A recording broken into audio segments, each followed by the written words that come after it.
Okay, so we're already on 13.1, the area of quadrilaterals. That's our standard, and your objective is to be able to find the area of parallelograms, rhombuses, trapezoids with 80% accuracy or higher, given your independent practice. So there is vocabulary, so these are your vocabulary words, but I just added them as along with the shapes.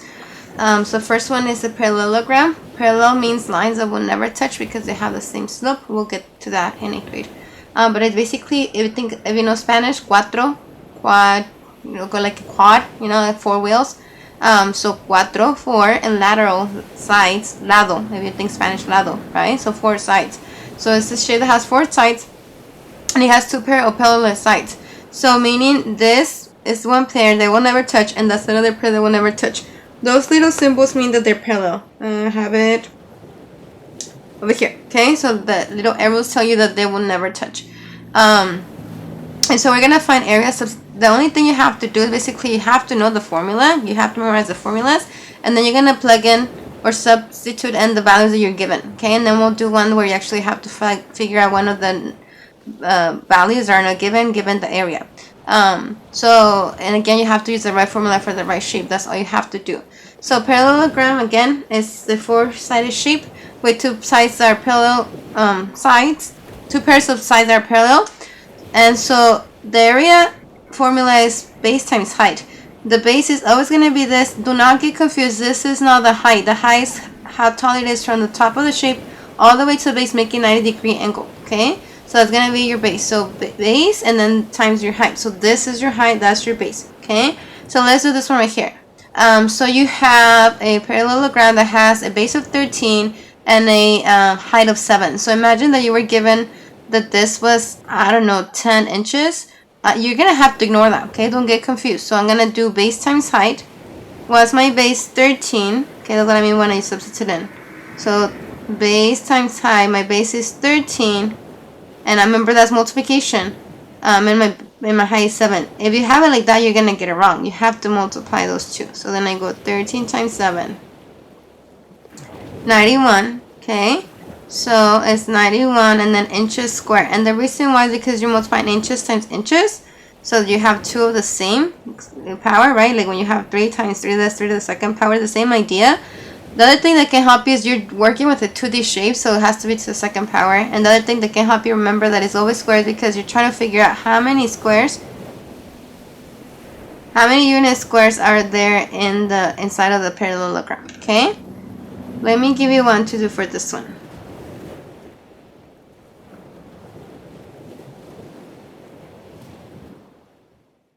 Go ahead and find the area for that one. Make sure that you have your units right here. What are we using and what is the power to it? Okay. Let me do another one of this, but in a different form. So imagine that you're given a word problem, right? And it says that the area of a parallelogram is, let's say, 13.5 centimeters squared. Okay.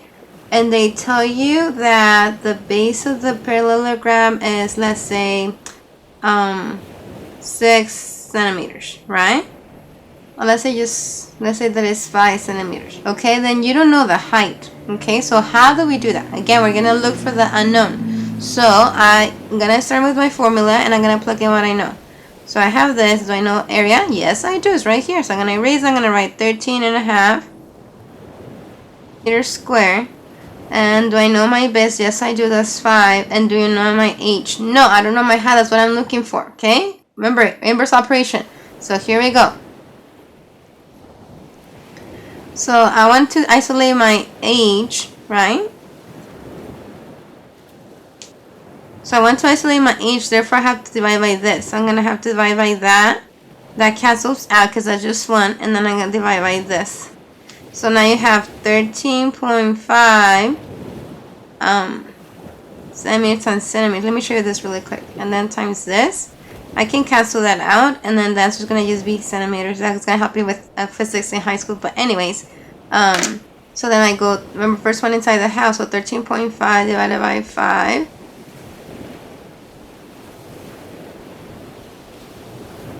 So then my height is 2.7 centimeters. Okay, and that's how I found the unknown again. You just plug in and then you work backwards, which is basically inverse operation. Okay.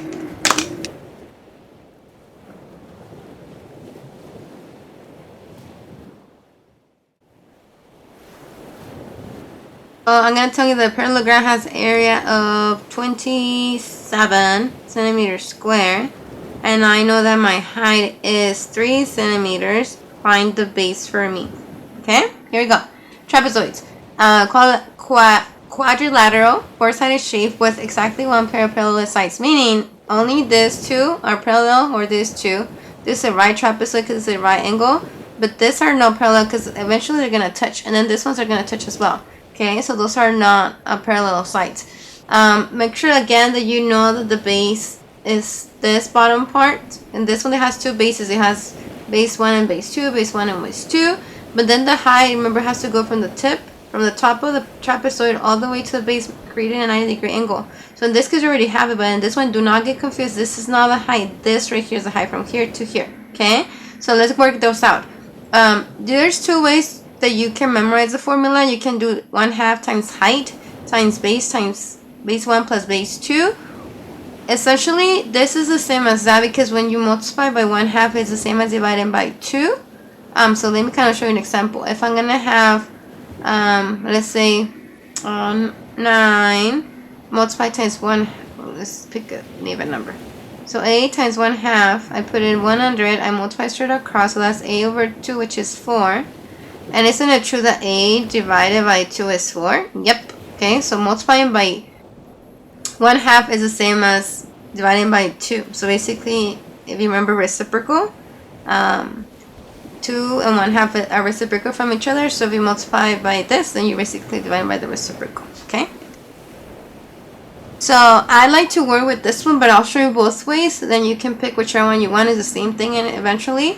So again, this one I'm gonna do 1/2. Let's do this one. So I have 1/2. Height is 3.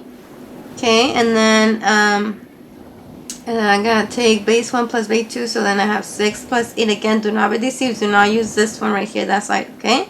So half of 3 is 1.5. Or 3 over 2 to make it simpler, I guess. And then I multiply that times 6 plus 8, which is 14. And then I put in 100, and then I'm going to multiply straight across. So then that is 42 over 2. And when I simplify, I should get 21. So 21 square feet. Okay, for this one right here. Let me use this method.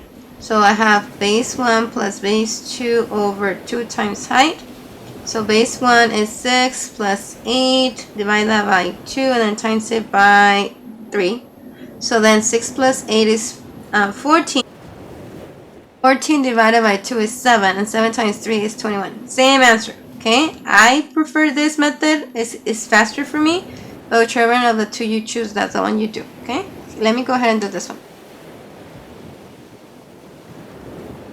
Okay.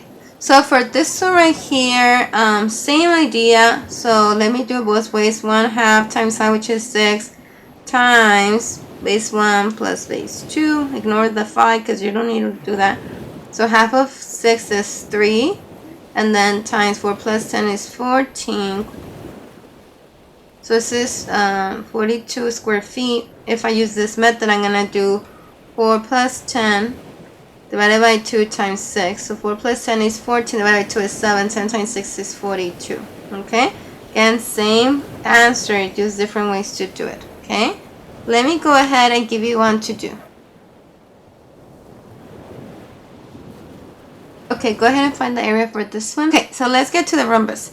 So again, four-sided shape, 2D shape, which all the sides are congruent. So basically they're all the same. That's the congruent symbol. Is an equal sign with a squiggly blue line on top. You need to know that for 7th grade as well and 8th grade. So in case we're talking about sides are the same, and then also congruent for angles, that means they have the same measurement.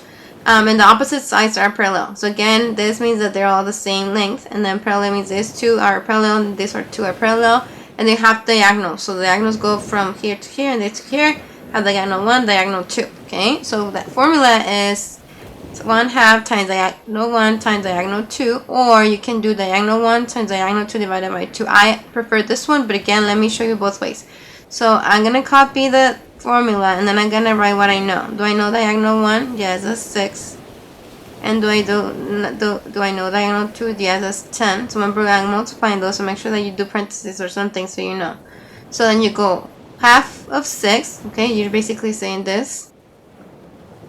3. So 3 times 10 is 30. 30 centimeters square. Okay, let me do it this way. So diagonal 1 is 6 times 10 divided by 2. That's 60 divided by 2. That's 30 again, 30 meters centimeters square. Okay, let me go ahead and give you one to do for this one. Okay, so go ahead and find the area for this one. We're going to say that those are meters. Find the area for that. Make sure you give me also the units. It has to be some kind of units that we're using to some kind of power. Okay, God bless you. Bye.